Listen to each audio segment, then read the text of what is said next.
Morning everybody, welcome to the Sunday Politics. I'm Sarah Smith and this is the programme that gives you your essential briefing on everything that's moving and shaking in the world of politics.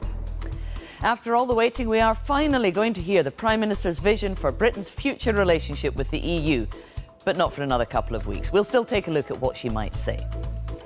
Key to any agreement will be whether we should bind our customs arrangements closely to the EU or strike out on our own. We'll speak to leading figures from both sides of the argument. And Labour argue public ownership of services like the railways are an economic necessity. We'll look at how the policy could work and whether it's on the right track. And on Sunday Politics Scotland, the Scottish Government has been accused of going AWOL over the East Coast mainline franchise. We'll be asking Humza Yousaf whether that's true.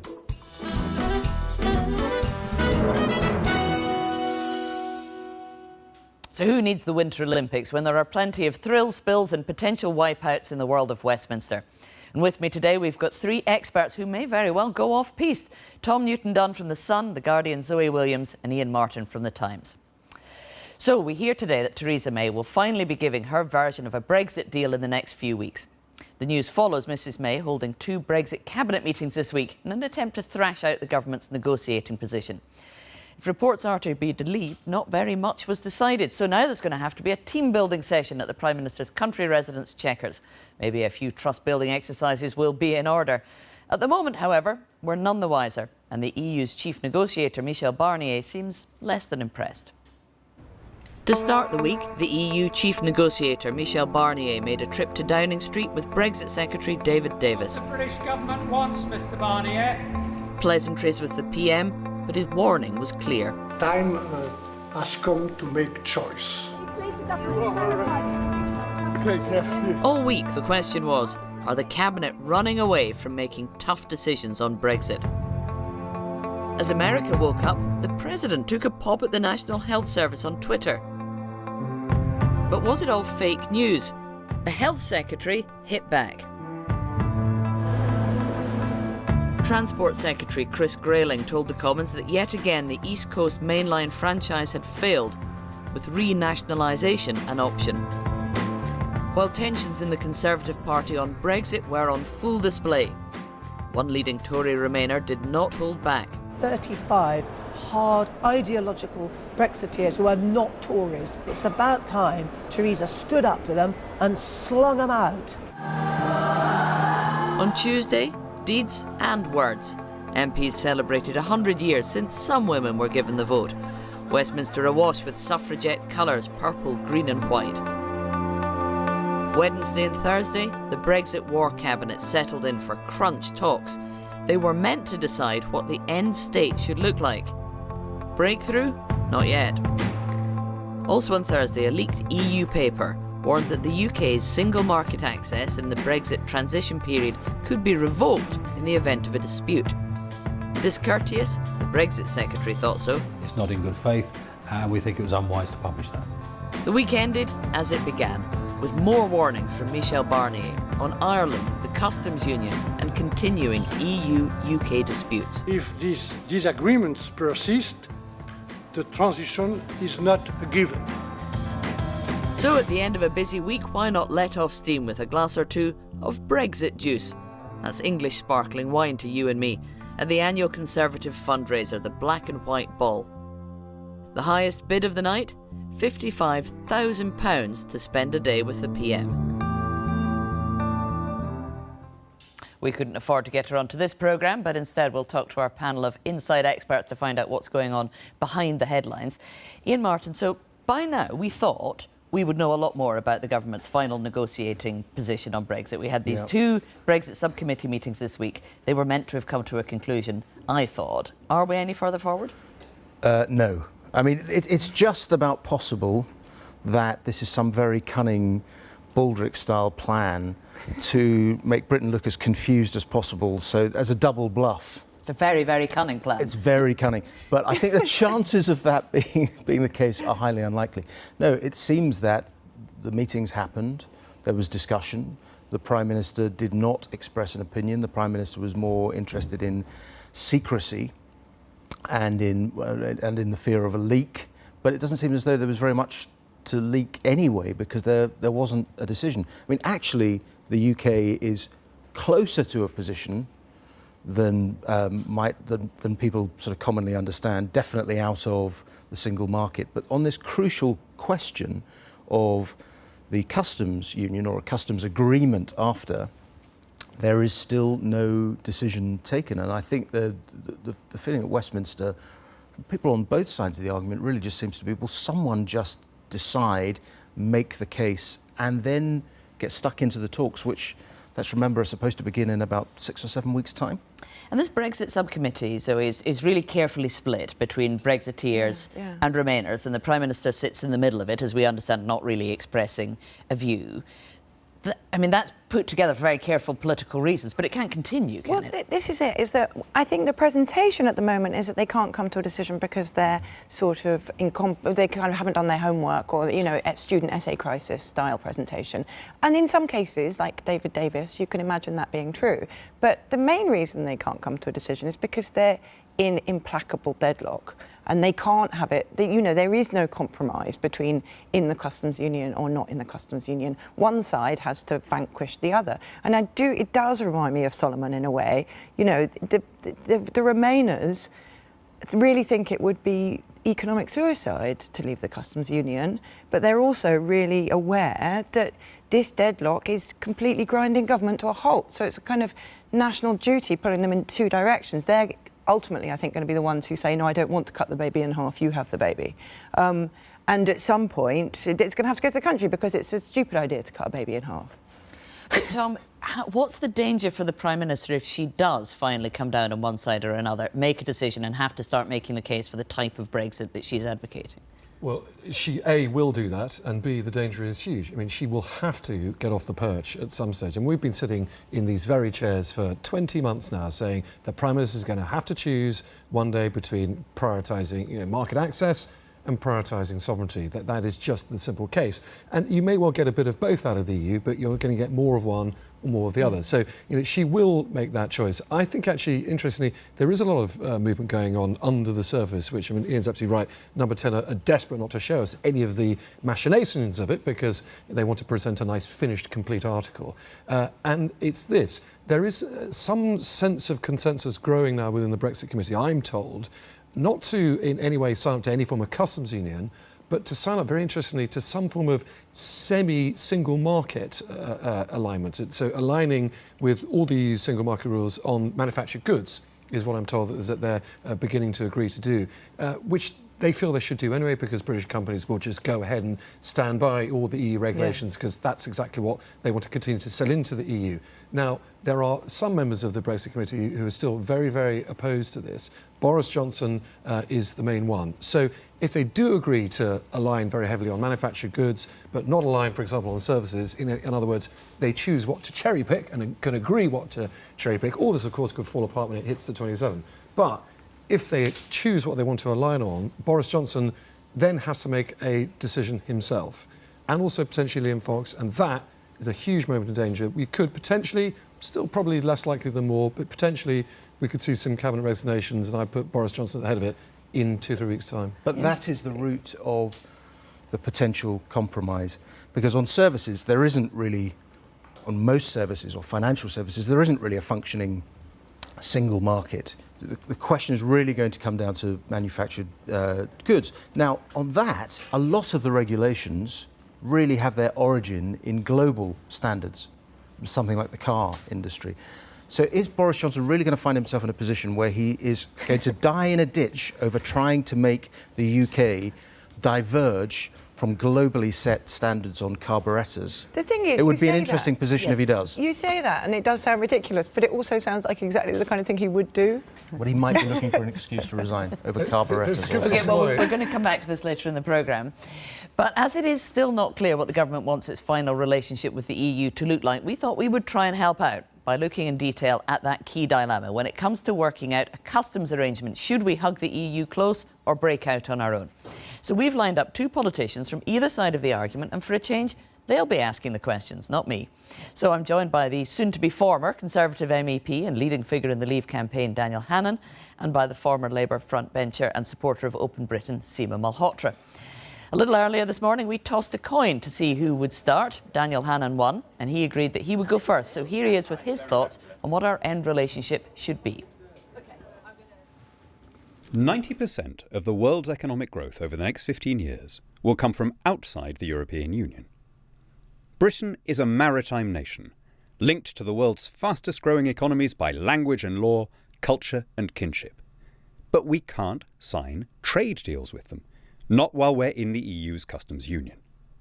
Staying in the customs union after we leave would be the worst of all worlds.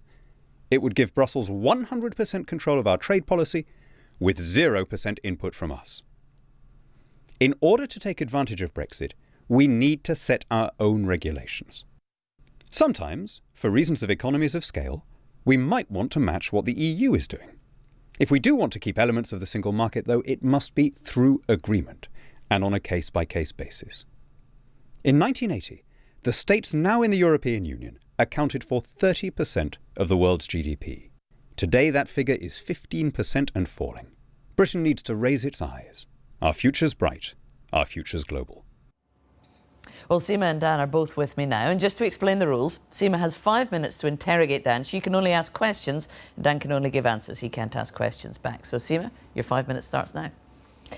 Dan, it's just over a year until we leave the European Union. And this week, a Tory MP said, I think there's a real concern now about the direction of travel when it comes to Brexit. We're at a real crunch point and the government hasn't worked out, 19 months on, what the end game is, and we need to know.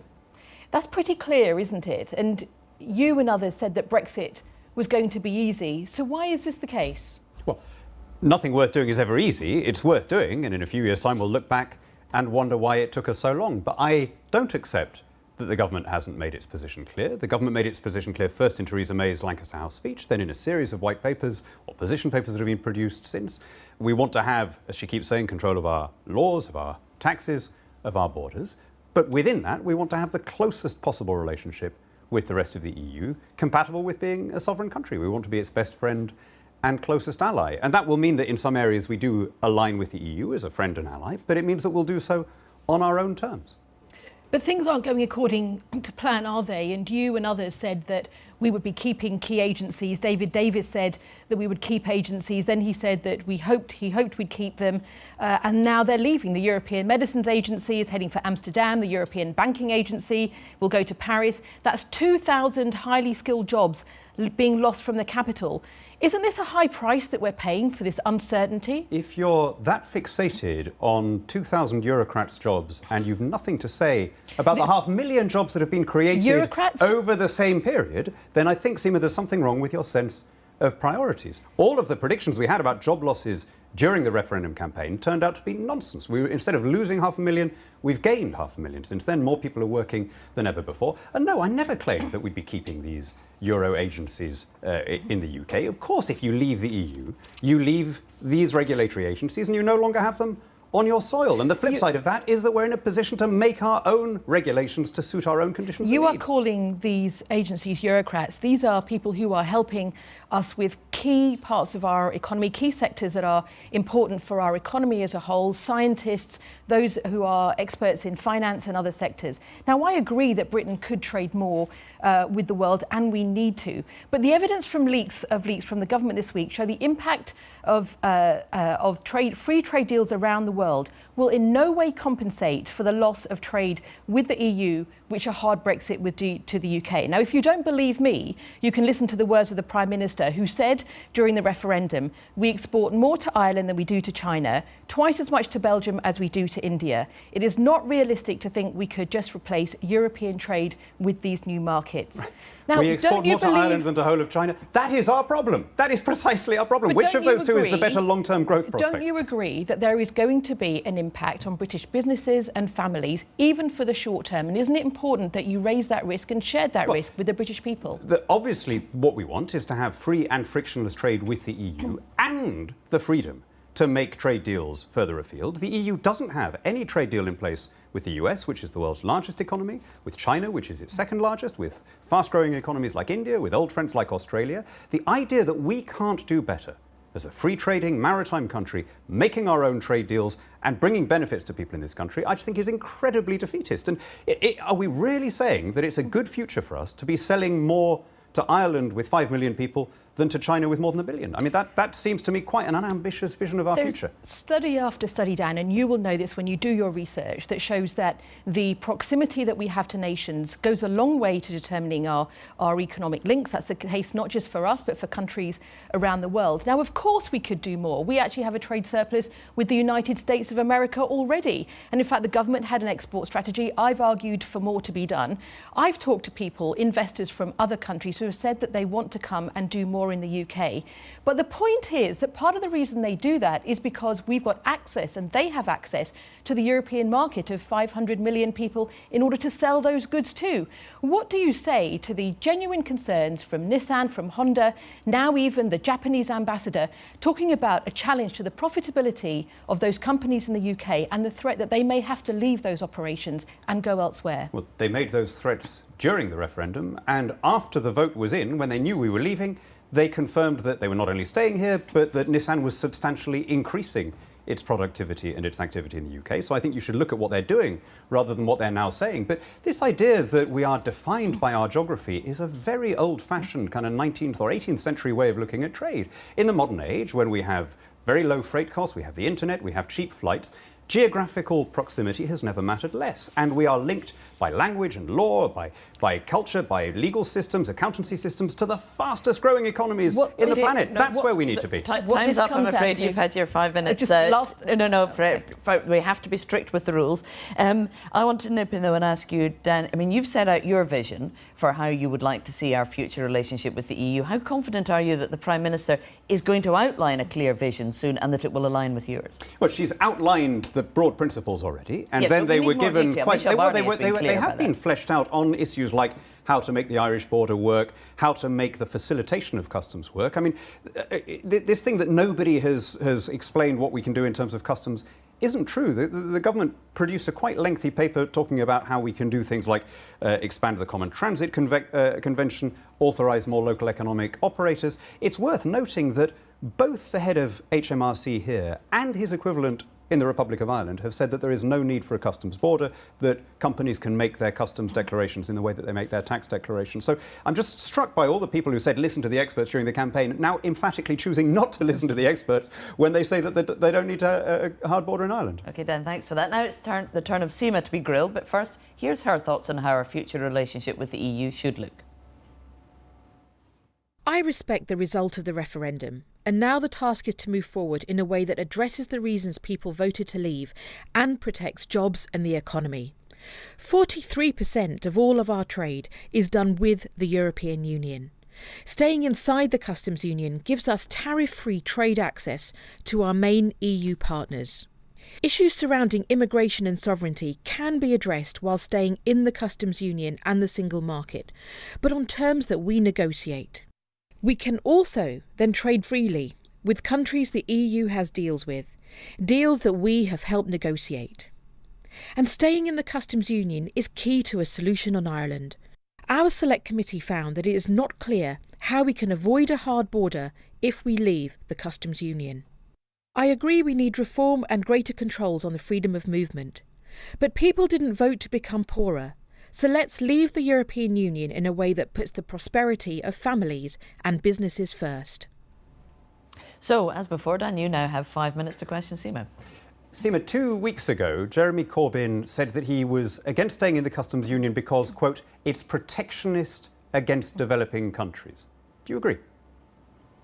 I think it's important to balance what we do need to see change in terms of international trade and support for developing countries, but also to recognise the contribution that being in the customs union and the European Union has made for our prosperity, for businesses is that a yes or a no and families. Do you agree with Jeremy Corbyn? I think there's a lot that's been done to support development, support international development. I have laid out my view. Sorry, forgive me, that's a different question, Seema. We're not talking about international trade. I've do you laid agree out my view that the customs union is protectionist against developing countries? A customs union can be protectionist for those countries that are in the customs union. I think that is very understood economics, and what it does is it encourages trade creation and development between those countries. But it doesn't preclude, as has been shown by the over 60 trade agreements that we have as a European Union with countries around the world, from having strong relationships with other countries. So one of the things where we are obliged do. by the customs union to impose tariffs, there's lots of things that we don't produce ourselves. For example,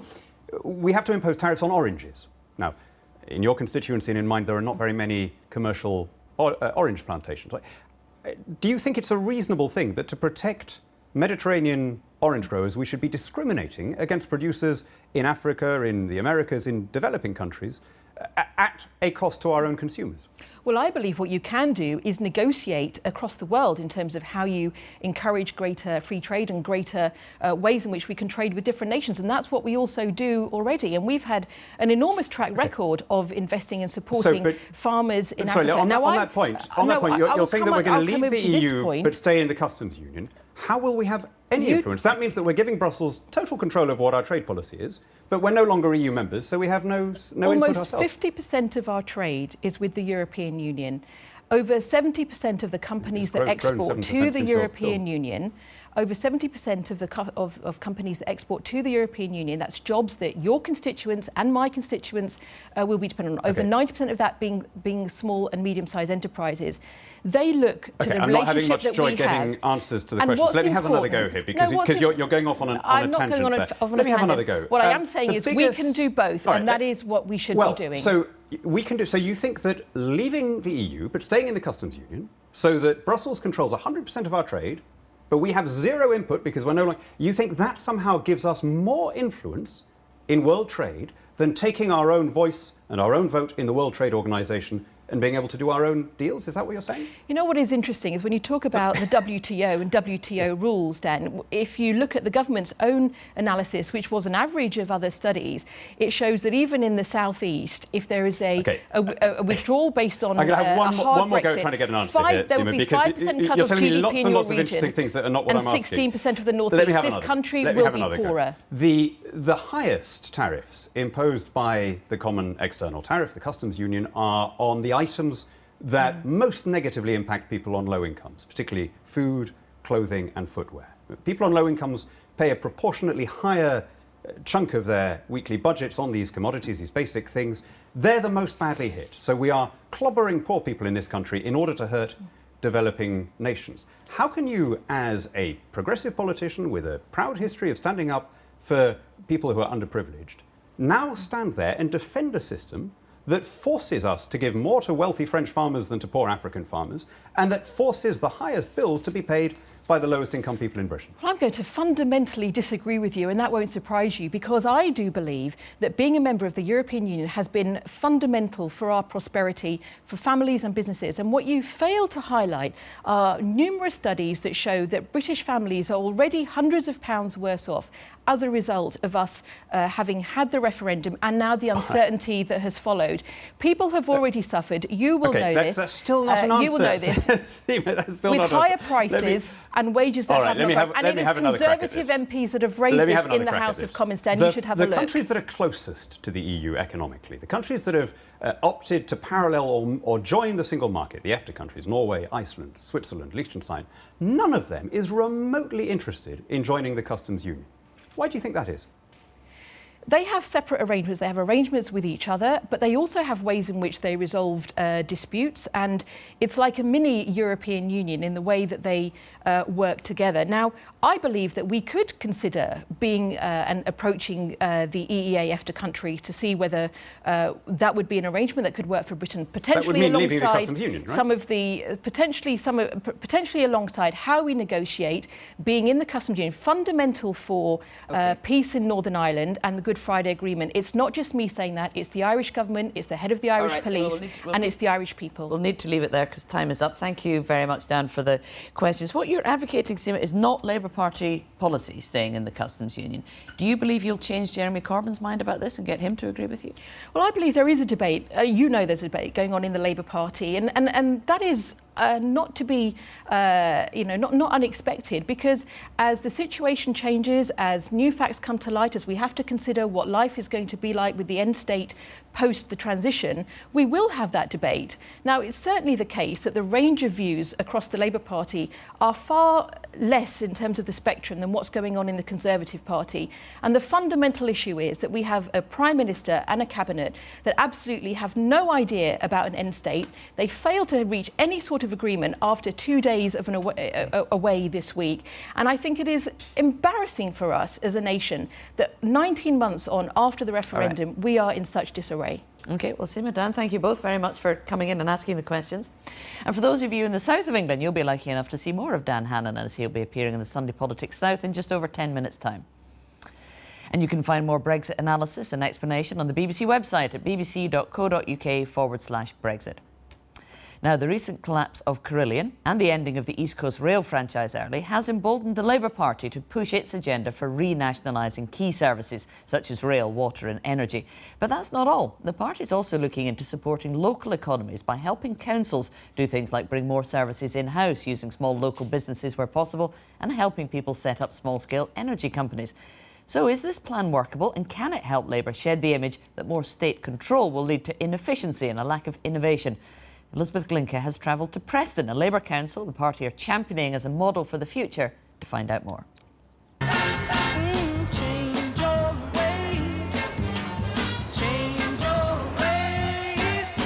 When he visited in the 1850s, Karl Marx declared that industrial Preston might be the staging post for an economic revolution.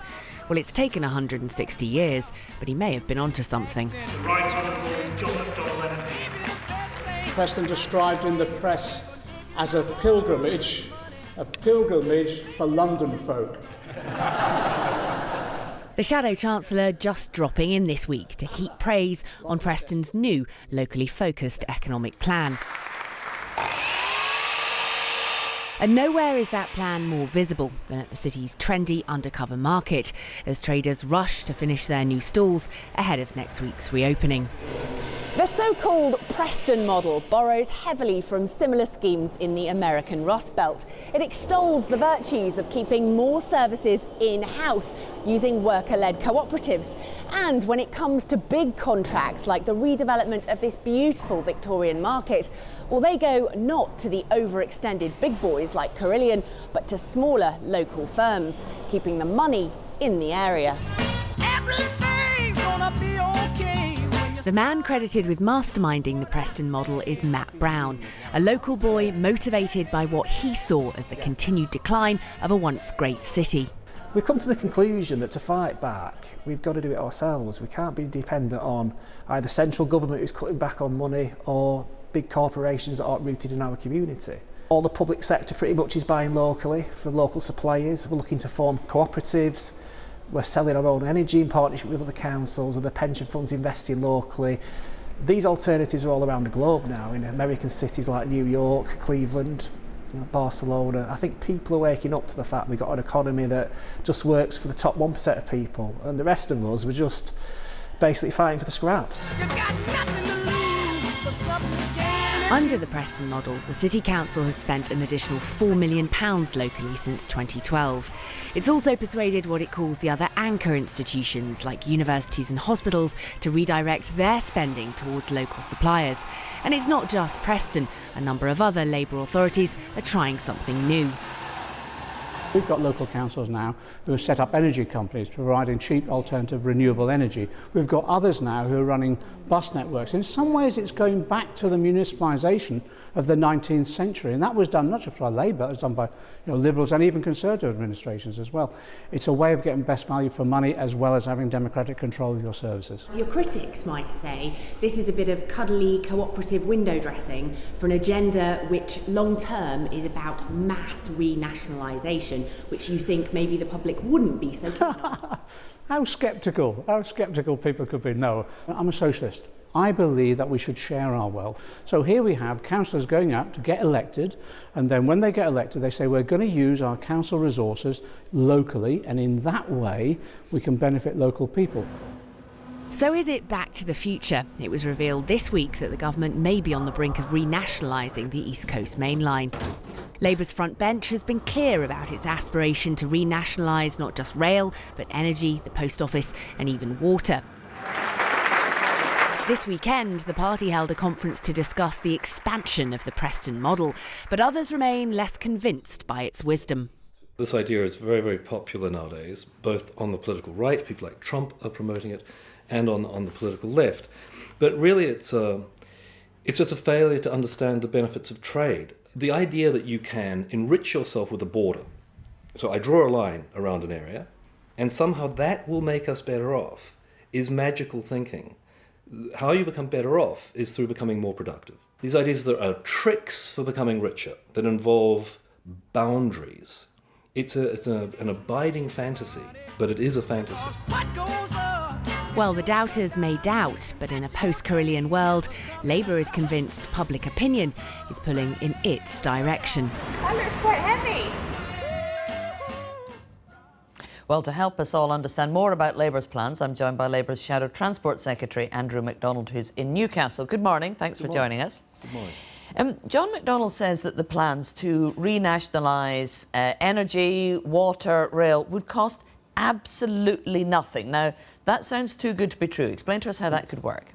Well, in terms of the railways, we would be bringing those rail services back into public ownership at no cost at all. We would simply take them back once those franchises expire, and that would be a very considerable savings of at least £1 billion per annum once we've got all of those services back under the public ownership. But then you're going to have to find about £70 billion for the water industry, nearly £40 billion for the national grid. How can that cost absolutely nothing? Because you'll be acquiring an asset, you'll be exchanging bonds for shares, you'll be borrowing that money, you'll be acquiring the asset, you'll be paying that back from the revenues that you derive from those businesses over time, and you'll be able to keep costs down for the consumer. So you'll be adding to the national debt, and you will have to pay interest on that debt, which you will do out of the revenue that you get from the companies.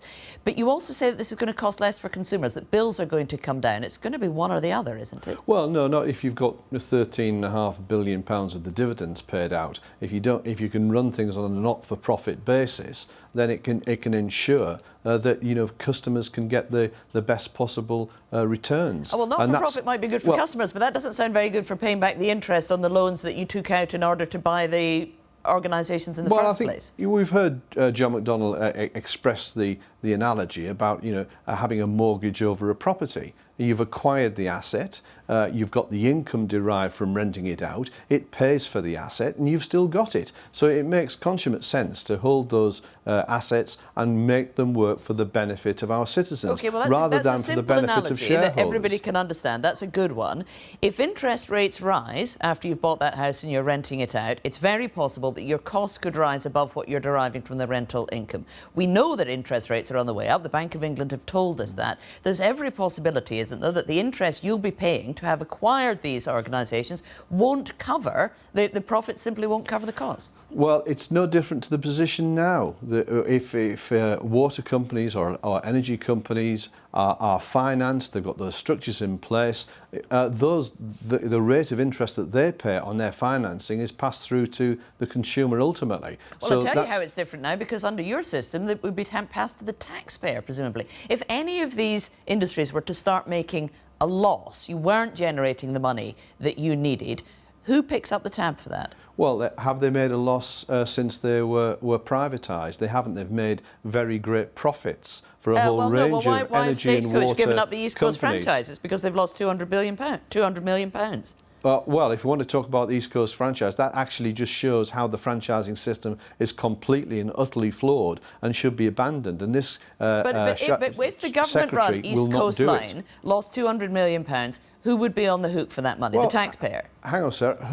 When the government last ran East Coast Main Line, they ran it at a profit. It brought monies into the Treasury. So we've got a good history about running the railways correctly and not having this bailout to Richard Branson and Brian Souter and the rest of them, or seeing the dividends and profits overseas to Nederlander Spoorwegen or Deutsche Bahn, the state-owned companies of continental Europe. We want to put an end to that and make sure that we run our railways for the benefit of the public. It's a public service ultimately. All right, well, let's look at one company, Bristol Energy, that looks like the kind of company you're advocating. It's been set up locally, it's committed to ethical behaviour, giving best deals to people who can least afford to heat their homes. There's no shareholders, so nobody's taking a profit out of it. It's lost more than $2 million over 2 years and doesn't expect to be profitable until 2021. That doesn't sound like a great deal for the taxpayer if that's how you're going to run the national grid. Well, it depends what the profitability is in 2021. I mean, if they're recouping those losses and they've got a trajectory of growth and greater incomes, they would look at that and say that was successful. But hang on, you're saying a Labour government could nationalise all of these industries? They got tax breaks, they got a public capital to set them up in the first instance. They were heavily subsidised in the first instance so they could then go on and enjoy the benefits of private enterprise. And that does not benefit the consumer or the taxpayer or the citizen, however you wish to describe it. And that's what we're about. The consumer and the taxpayer may be the same person, but they have a different financial relationship with these companies. What comes first? Using any profits or revenue to pay off the debt you've incurred to acquire these assets, or cutting bills for consumers? What would you do first? You do both. If you've got that income, you can use it for those purposes. If you've got enough income, you can. But if you have to make a choice, which one do you do? Do you cut energy bills or do you repay the debt? Well, those that have benefited from privatisation have had the benefit of not only using that money to pay the debt that they incurred to buy the assets, they're now using it to make dividend payments out to their shareholders. So it quite clearly can be done, and we want to be in that position so it works for the benefit of people, not for corporate entities. And of course, the shareholders who you describe aren't all millionaire individuals. Actually, a lot of this is owned by pension funds, into which all of us, many workers' pensions are held. Can you guarantee that you will reimburse them full market value so that nobody whose pension is invested in any of these utilities is going to lose out? Well, of course, the market value is the market value at the time that these assets are acquired. So that's John McDonnell's made that clear, that they will be acquired at that proper. But not for cash in exchange for government bonds. At proper rate. But they're still in that strong position of having that value fully reflected. But of course, what is happening is that those, as consumers, because not everybody's a shareholder, it means that there's greater equity for all of the population, not just a narrow segment of it. And surely that's got to be for the benefit of everybody. OK, well, Andy MacDonald, thanks very much for talking to us this morning. It's coming up to 11:40. You're watching the Sunday Politics.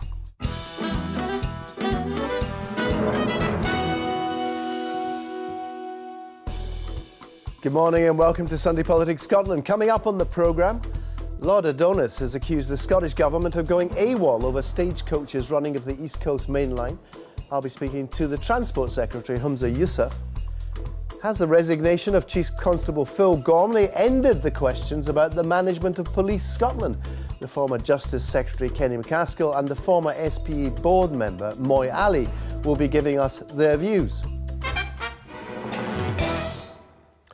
Concerns about the future of the railways are back in the headlines this week. That's after it was announced that Stagecoach's contract to run the East Coast Main Line rail franchise will end earlier than expected after the UK government said the company got its sums wrong. It's come at a time when both the Scottish Government and Labour want to see rail services operated by the public sector rather than private companies. But how realistic is that, given the large sums of money needed to make it happen? Our reporter Andrew Black looks at what's gone wrong.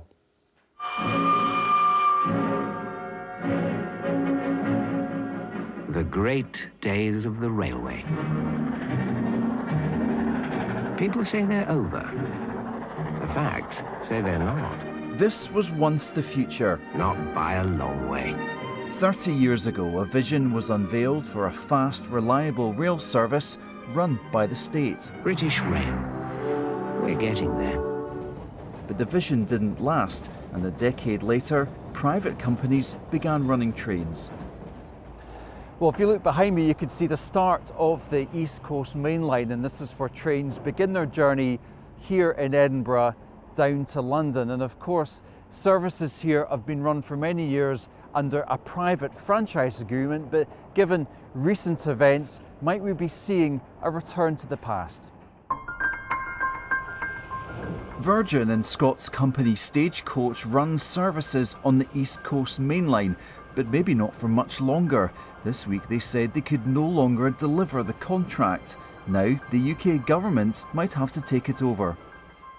And that has once again raised the question, would our railways be better off in public hands? Well, I think you've got to look back to the days of British Rail, not through rose-tinted spectacles, but with reality.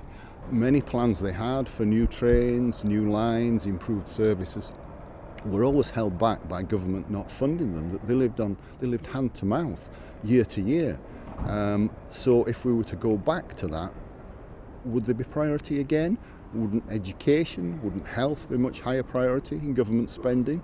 I mean, the benefit of the franchising system, I mean, there are pluses and minuses for both, but a benefit has been a guaranteed franchise for a period of time that will deliver new trains, will deliver new services, bring improvements about, and that's locked in terms of the franchise period.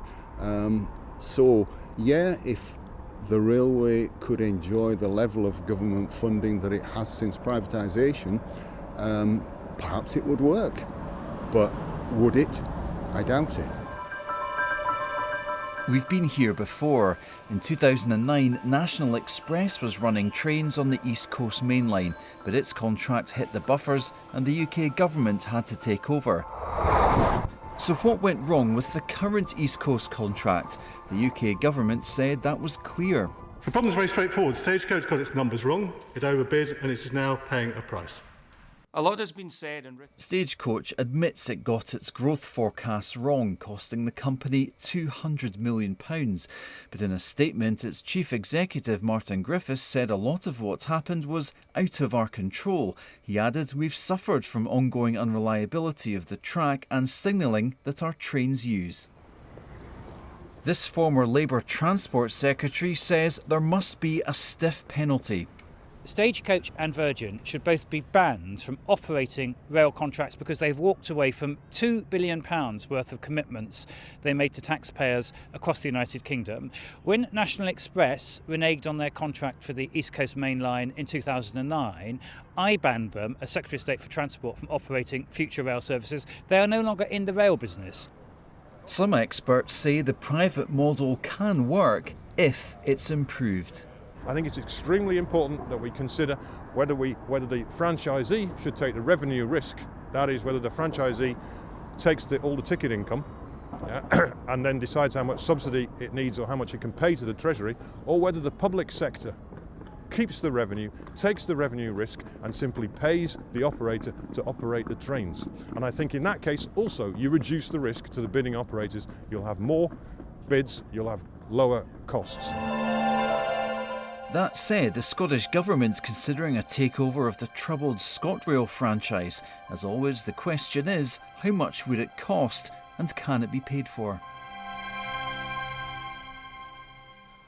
Andrew Black reporting there. Well, the Transport Secretary, Humza Yousaf, is in our Dundee studio. Humza Yousaf, look, we'll talk, I promise, about trains a lot in a moment, but just something else that's bubbled up this morning, the affair surrounding Hugh Gaffney, the Labour MP. You wrote a letter, didn't you, to Richard Leonard this week. Have you got a reply from him? No, I checked my inbox just actually before I came on into the studio. I've not received a response from him, or when I've been tweeting directly to Hugh Gaffney, a response to him either. And there's a number of questions that clearly have to be answered. Has Hugh ever received equalities and diversity training before? As many of his former colleagues have contacted me privately to say that he would have done. And if that is the case, then does this not just make a further mockery of Richard Leonard's weak action that he's taken in regards to these racial slurs that Hugh Gaffney made? What's your reaction to him not replying to you? Well, okay, I'm obviously frustrated at that from a personal point of view, but it's not about me versus Hugh or me versus Richard Leonard. There are many people that have contacted me, whether they're ethnic minority or not, who've been utterly dismayed. Labour members, of course, themselves, coming up to me in the Chamber and the Parliament, MSPs, to say that they are utterly appalled at their party's stance on this. So the Labour Party, I have to say, traditionally a party, of course, that has taken a very strong stance against racism, is showing itself to be weak in the face of, as I say, racial slurs. And a week after, one of their own colleagues, Anas Sarwar, came forward to tackle and confront racism within his own party in a very brave manner indeed. And what do you think should happen to Mr Gaffney? He should be suspended, do you think? At the very least, he should be suspended. That gives him time and opportunity to reflect his actions. Well, you say at the very least. What do you think should happen to him? Well, I think he should seriously consider his position. I mean, if an MP used the word, any other racial slur, then I don't think we would say that person would be fit to hold office. So but at the very least, you think he should resign as an MP? I certainly think he should be considering his position, and I don't doubt that I'm not the only one who thinks that. But this kind of weak action from Richard Leonard is simply unacceptable, and it's not just frustrating for those that are in politics, but many people have approached me outside of politics this week to say that they are utterly dismayed at the lack of action from Richard Leonard on this. Right. Well, Richard Leonard, though, couldn't remove him as an MP, could he? It would have to be Mr Gaffney himself who decided to resign. Well, either you're the leader of your party or you're not the leader of your party. You take a commanding role over your Scottish MPs, your Scottish MSPs, your councillors, and of course this is the nub of the problem, the complete inconsistency in approach from Richard Leonard. So the councillor who made the alleged remarks to Anas Sarwar, that's being investigated. He denies those remarks, that councillor, but of course rightly he has been suspended.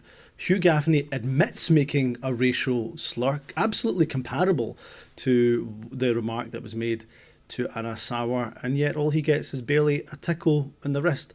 That kind of weak action from Richard Leonard actually is a slap in the face of every single ethnic minority in the country. OK, trains. Lord Adonis, we heard from him there. He's suggested the SNP government should demand the East Coast rail line is nationalised and a share of the profits given to the Scottish government.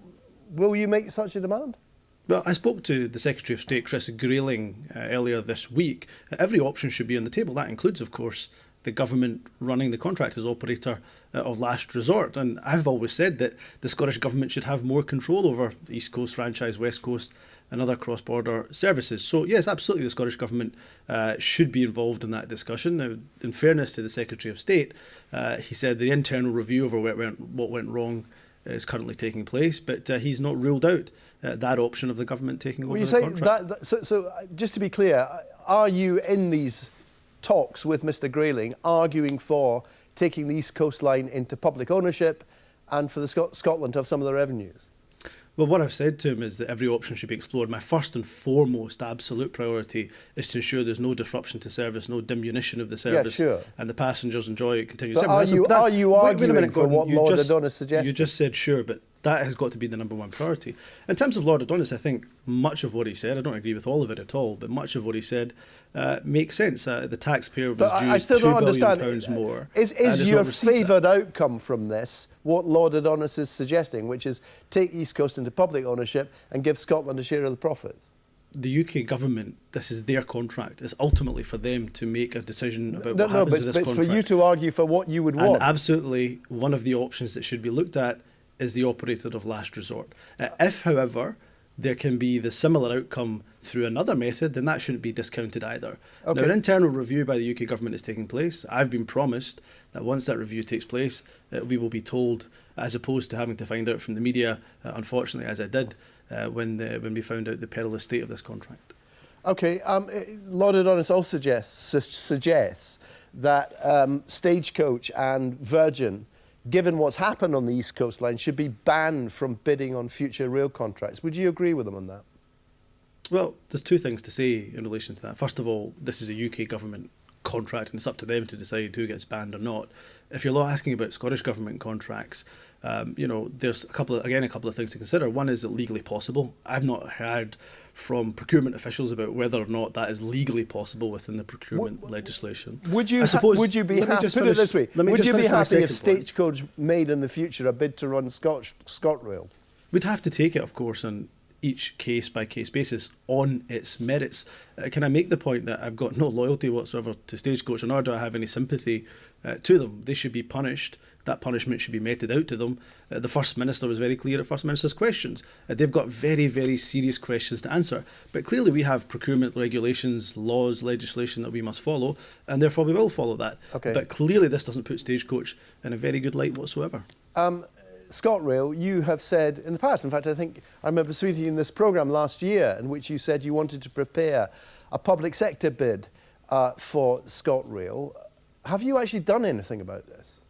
Yes, we've had a number of cross-party conversations. I have to say that have gone very, very well. The latest of those and the last of those, as was widely reported, showed that we were looking at 5 potential options. Included within those 5 potential options are creating a new public sector body or having one of our existing public sector bodies, for example, DML, David McBrain Limited, or another public sector body taking that bid forward. But we're very committed to doing that. And when would that happen? And we introduced the legislation. Well, the First Minister's already said we want to get that moving, up and running as soon as possible. I have to say, as I've said previously, I've got no intention whatsoever of not seeing this contract that Abellio have to the end of its contract period, which would be 2025. So that is still, of course, the aim, and we know that ScotRail, over the course of 2017, their performance improved, and I want to see them continue to on that. But what you're proposing, just to be clear, is very different from what John McDonnell's been proposing. John McDonnell, the Labour Shadow Chancellor, he's proposing to nationalise the railways. You're not proposing that. You would just put a bid in which presumably would compete with other bids, possibly from Stagecoach and others, and be judged on its merits. So you're not proposing the same thing as Labour, are you? No, we're not proposing the same thing as Labour. And I found your VT quite interesting, your package quite interesting. You had, if you take the politicians out of it, 2 experts, Professor Tom Rye, and then you had Transform Scotland. And both of them said, of course, or seemed to, without putting words in their mouth, that nationalising was a very simplistic solution to a very complex challenge. And what we're suggesting the UK government should do, particularly in the face of the East Coast franchise, is bring forward legislation, just as the Scottish Government has done, which allows the public sector body on one hand to compete with private sector entities. Okay, therefore, of course, there's a level playing field. If having the public sector running the railways is simplistic, to use your own word, what's the point of having a public sector bid for it? No, I'm just saying renationalising every single contract is a very simplistic view of the world. I heard what John McDonnell had to say, and he seemed to suggest that renationalising a whole number of utilities and services wasn't going to cost the taxpayer a penny. I find that just far too simplistic. ScotRail, if you looked at the example of the current franchise, we know that from Abellio's reported accounts, they made £3.5 million loss. That was well reported. Now that £3.5 million loss, if it was a public sector entity, that would have to come from the health budget or the education budget and so on. So I'm saying, look, there's not a simple solution to what is a very complex structure with the railways, of course 50% of which is already nationalised through Network Rail. All right, Humza Yousafzai, thank you very much indeed for joining us this morning. Thank you. Now, he denied any wrongdoing over alleged bullying, but decided a return to duty would have been impossible. With Phil Gormley gone, the focus is not only on who will replace him as Chief Constable of Police Scotland, but whether that person will be capable of healing the wounds. It's been a troubled time for both the force and the body charged with overseeing it, the Scottish Police Authority. It was the SPA which recommended Mr Gormley should be allowed to return to work in November. This was later reversed after Justice Secretary Michael Matheson questioned the decision process. Well, I'm joined now by the former SNP Justice Secretary Kenny MacAskill, who was responsible for bringing in the single force plan. Well, Kenny MacAskill, this is hardly very satisfactory from a public point of view, is it? I mean, the public we've got the resignation of a chief constable. We don't know why he's resigned. We don't know whether the allegations against him have any merit. We don't know who made those allegations, and it looks like we will now never know. Well, it's highly embarrassing for the senior echelons of Police Scotland. It's unedifying and doubtless debilitating for many who serve within it. But I think it has to be put in the context. Out with the Holyrood bubble, Police Scotland are getting on with the day job. There's a 43-year low in recorded crime, and despite the additional pressures they face, Police Scotland's continuing to do a good job. But you're correct, these events are unseemly to say the least, and the sooner they can put them behind them and get on with just doing the job, the better. But you say put it behind them. That's pretty much what Susan Deakin, the new head of the SPA, said. But surely if the Police Scotland and the bodies which regulate it are going to restore public trust, putting this behind them is not enough. We need to know what on earth has been going on. Well, I think public trust within the police service actually remains considerably higher than I said most in the leadership. Sectors. I'm not questioning that people trust police officers in the beat. But the leadership of the Scottish Policing Authority and of Police Scotland. Surely the public has a right to know why the second chief constable in 5 years has gone. Well, I think there's clear issues there. That's something that Susan Deakin, as chair of the SPA, will need to decide, and indeed what PERC will need to decide what they release. But he's gone, and I think she, understandably, and I think quite correctly, is just getting on and making sure that the organisation performs as well as it can, and the organisation, in terms of Police Scotland that she oversees, continues to do the good job that there is.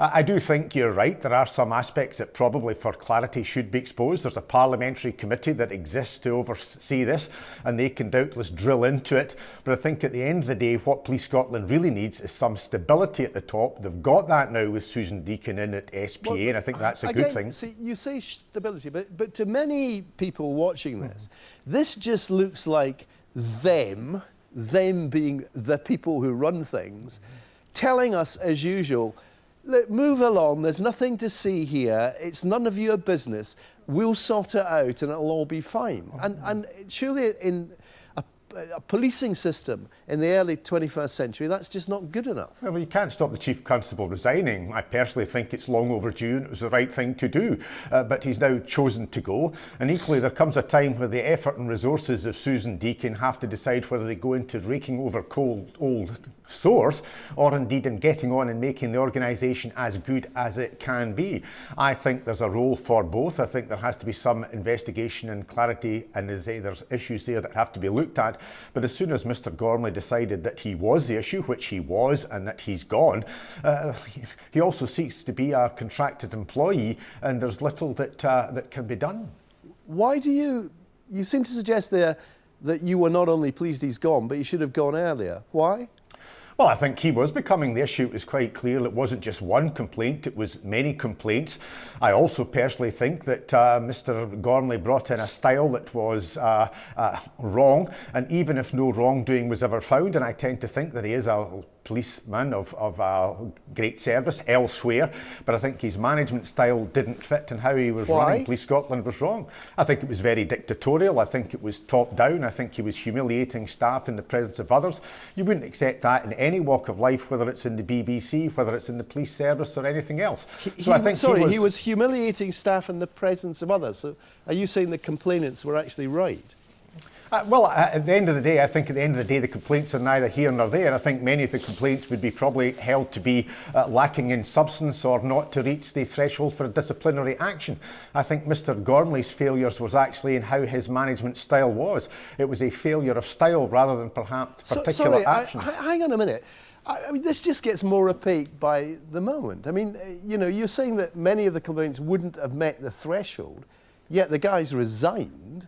And you say you don't like his style. Well, sorry, he was appointed as the chief constable. You don't sack people or force them out of an organisation just because you don't like their style. But he resigned. That was his choice. You can't hold him back from that. But it was quite clear that he was failing to deliver. He has almost, as I say, been on this so-called special leave. What was he failing to deliver? Well, I'm not the one that you should ask about that. I've not been Justice Secretary since November 2014. Yeah, but you just said it. Well, I watch and read the same press as you, and perhaps I know a few more other people. What I'm saying is I think there's some doubt as to whether the complaints would have wreaked reached the standard that would have been necessary for disciplinary action. Well, but you said he failed to deliver. You asked me the question, if you can let me finish. That doesn't mean that there wasn't a problem in how he was running Police Scotland, because clearly he was failing to do so when he was creating a disharmonious organisation. So in that management level and that management criteria, he failed to deliver. Whether that means he would have, been guilty of, formally breaching any specific charges is a separate matter. But as I say, I think he failed because he, became the issue. Police Scotland was an unhappy ship at leadership level, despite the fact that it continued to function on the ground. And I tend to think that was down to others, not to him. Right, but if some of these complaints, in your view, probably didn't meet the threshold, the other thing I don't understand, I'm sure the public doesn't understand, is why it takes so long. I mean, if there are allegations of bullying, why did it take months and months and months of Phil Gormley being on gardening leave to get to the bottom of it? Well, I can't answer that. You would need to speak to the SPA or PERC, and I tend to have some sympathy. I think in these things it's moved shamefully slowly. It has to move faster, not simply, as I say, for the benefit of the organisation, but for the rights of Mr Gormley himself. So yes, I think questions there need answers as to why this matter took so long. How can we have any confidence that whoever is appointed as the next Chief Constable, that he or she won't meet the same fate as Phil Gormley? Well, I can't give you any guarantee about that, but we do know that Police Scotland is continuing to deliver. They've had remarkable successes, both in tackling serious crime, tackling violent crime, keeping Scotland's communities safe. They're a good organisation, and I think we should have some greater trust in them. All right, Kenny McCaskill, thank you very much. Well, to get an insight into the role the Scottish Police Authority has played in events, I spoke to the former board member Moy Ali and asked if she was unhappy that it might never be known if there was any merit in the allegations made against Phil Gormley. I think that's exactly right. It's not in anybody's interest to have an arrangement in which either innocence or guilt ends up not being investigated. I know that that's what the regulations say. There is no alternative, but really those regulations need to be looked at to bring them into line with the regulations in England, which do provide safeguards, I think, both for those complaining and also for those complained about. In England, the investigation could continue despite a resignation? Yes, that's right. As I understand it, resignation or retirement can be prevented by the regulations until an investigation has run its course. And that is indeed what's been happening for the last few years. And your argument is that it's not fair to the complainants, but it's not fair to Phil Gormley either, because we won't know whether the complainants had any merit in their cases, and we won't know whether he was innocent or guilty. I think that's exactly right. It's in everybody's interests. And Phil Gormley has now left with a cloud over him. Now, I don't know whether that's justified or not. Nobody does, because there hasn't been a completed investigation. It's in the interests of justice to actually complete that investigation and either clear his name or find him guilty of misconduct, one or the other. There's also an issue of public confidence, isn't there? I mean, the public do not know why the second Chief Constable in 5 years has resigned. They don't know whether there's any merit to the case against him. They don't know whether he's innocent or guilty. And we now learn they will never know. I mean, you can understand why many people will think, well, we don't know whether we can trust the leadership of either Police Scotland or the bodies which regulate it at all. I think that's the issue. It does definitely undermine public confidence because there's a clear process in place, but that process completely falls away with a resignation. That's the shortcoming in the Scottish system. Is there a systemic problem with Police Scotland and its regulators? You famously, or quite famously, resigned from the Scottish Police Authority because you felt it was enmeshed in secrecy and not open and transparent enough. But there has been such a list of issues, and we still have, remember, it wasn't just Phil Gormley, there are other officers who have been suspended. It looks like there's something going deeply wrong in that organisation. I think it's a problem, not a structural problem. It's not about the way that things are structured and the regulation takes place. I think it's very much a problem of individuals. The structures are right. If people did their job properly, then there would not be an issue. I think the problem is that people have become, the SPA board became too close to government and was not independent enough. And I think that led to a number of issues, and it also led to a loss of confidence by parliamentarians and by the public in the way that policing was being policed. Yes, you could argue what's a personnel problem, what's a structural problem, but from what you're saying, the fact that an organisation whose job it is to regulate the police, all the individuals in it have become too close to government, sounds like a structural problem to me. You could argue that it's a structural problem. I think structures can either facilitate or stand in the way of things, but if you have the right people, then they can make the right things work. And I think that has been the issue. It's partly a closeness to government, and I think it's partly about the way in which the board was appointed. I think there was an emphasis on bringing in people who had, for example, a business background, as was the case with the last two chairs. And actually, I think if you have a more values-based appointment process, then you're going to get people who are actually doing the job for the right reasons. So, what do you mean values-based? Well, I mean, looking at people's values rather than looking at their professional background. So if you take the professional background approach, then, and you want somebody who has business skills or finance skills, then it's quite easy to find people who fit the bill.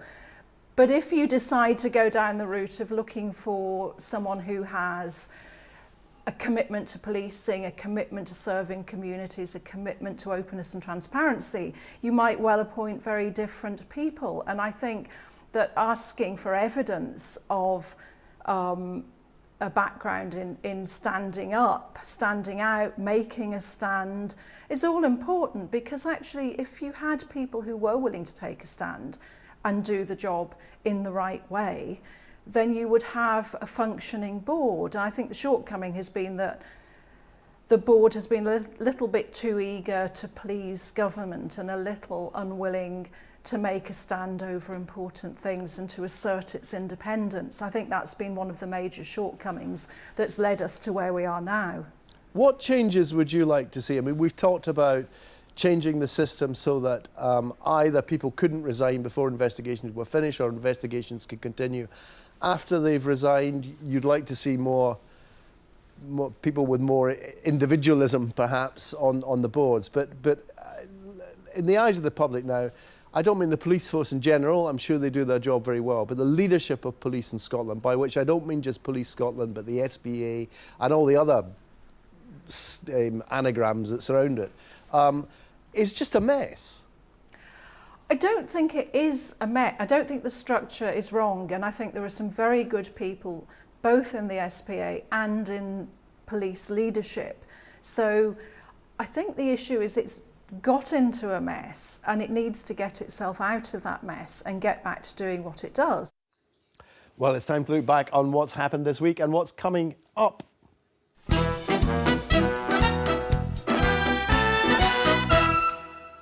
I'm joined now by the journalists Penny Taylor and Hollywood Magazine journalist Jenny Davidson. Kenny MacAskill on the police was a bit extraordinary, but why? Yeah, well, for me, the reluctance to look back, to learn lessons from what has happened here, I find utterly extraordinary. That both the new chair of the Scottish Police Authority and Kenny MacAskill are all very keen to say, oh, you know, fine, let's rake over old coals. How on earth can we be expected... But then to rake over old coals. I mean, we got there. He didn't think there was much merit in some of the allegations against Phil Gormley, that Phil Gormley's style was wrong and that he should have resigned earlier. Surely it's got to be about transparency. He says we should trust our police, but trust, as far as I'm concerned, has to be based on transparency and having the information to reach that position. Yes, I mean, and we should make the point, Jenny, I know Kenny MacAskill made, it's trust in the organisations that run the police, the top of Police Scotland. You know, no one says there's any problem with bobbies on the beat. That's not the issue here. It's not about men and women police officers doing their everyday duty. It's, does the public have a right to know what on earth has been going on there? I think the public and the police themselves, because obviously those bobbies on the beat will also be wondering what's going on at the top of their organisation. So, I mean, for everyone, I think the fact that someone can actually resign And then the whole PERC investigation, the whole investigation into allegations of gross misconduct just is shelved after that resignation is wrong. That's something that clearly needs to be changed. It has been changed in England and Wales. They changed it in the beginning of 2015. Do you know the details of that? Is it that people are not allowed to resign until the investigations are complete? You're not allowed to resign if there's an investigation going on against you in England and Wales. They've actually made that apart. Special circumstances like ill health or something, but generally you can't just resign to avoid some kind of misconduct inquiry against you. You have to wait until the end of the inquiry. I think we should have that here. And Ali's point is it's fairness to all sides. Partly Absolutely. I should have apologised both to you and the viewers for the state of my voice this morning. It's both the people who complained about Phil Gormley, but also Phil Gormley himself, because it's all completely up in the air. Yes, we need some accurate understanding here of what has happened, surely, in order to learn for the future and for this not to happen again. But and of course, if this was a one-off incident, but there's been nothing but controversy at that organisation since it was created. Yep, and I heard Moy Ali say very clearly there that she didn't think the structure was wrong. It's the individuals that have been involved. And you know, this is a public service. This is a really important public service. And your point about trusting the police right through the organisation, sometimes the leadership of an organisation also dictates what happens further down. And I think that matters to everyone in Scotland. Railways? Actually, I thought I was going to say clear blue water. I guess with the SNP it's clear, yellow water, yellow and black water. Between them and Labour, it was quite clear. I've never heard it quite expressed like that the SNP are not in favour of nationalising things like the railways. And Labour, given what John McDonnell's been saying, clearly are. Yeah, I mean, it's very clear that from what Humza Yousaf said before and what he was saying just there, that what they do favour is having some sort of publicly owned body that would bid against private sector bodies in the same kind of bidding process that we've already got now, rather than just renationalising completely and bring it all back into state ownership. So yeah, completely different tacks and that. And the SNP seem to be quite in favour of possibly Caledonian McBrain, who run the ferries in the West Coast, also maybe bidding for the railways in future. That seems to be the direction they're kind of pushing in. The other side of this, goes Penny, is that ScotRail have got a passenger approval rating of something like 85%. Lots of companies would be very envious of that. So the other question is, sorry, what exactly is the problem that all this either nationalisation or public sector bids is supposed to be solving? Well, I think ultimately, as people that use trains want to know, for instance, that trains are going to stop at the stops they're meant to stop at and not overshoot. So it's about performance. It's about getting to your work on time. I mean, I remember 30 years ago, I think it took less time to travel from Glasgow to Edinburgh then than it does now.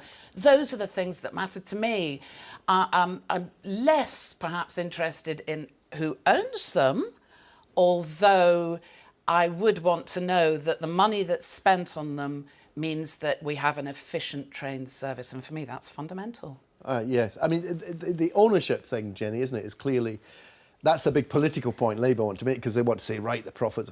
That's not so important to the SNP. They're more whatever runs the railways best. Yeah, they want it to be run well. I mean, the ownership does come into the efficiency because, you know, part of the problem possibly is that Network Rail, who own the stations and the tracks, is state-owned, and then we've got operators who are private, and they don't actually own the train stock. Often they're kind of leasing in the train stock that they're using. So there's all these different people all kind of feeding into it, which obviously contributes to some of the problems. I mean, some of the lateness issues will be due to things like track problems or signal failure. Other things will be actually train-related. So in terms of kind of faults, when there are problems, then having multiple companies involved, that can be part of the issue.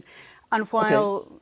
Sorry, we're running out of time, and I just wanted to talk a little bit about Europe, because weren't there suggestions in the papers, at least one of the papers this morning, that this whole argument about this Clause 11, this is the clause in the Brexit bill, which seems to contradict the Devolution Act by saying things have to be devolved after the return to UK level, that will all be sorted out this week.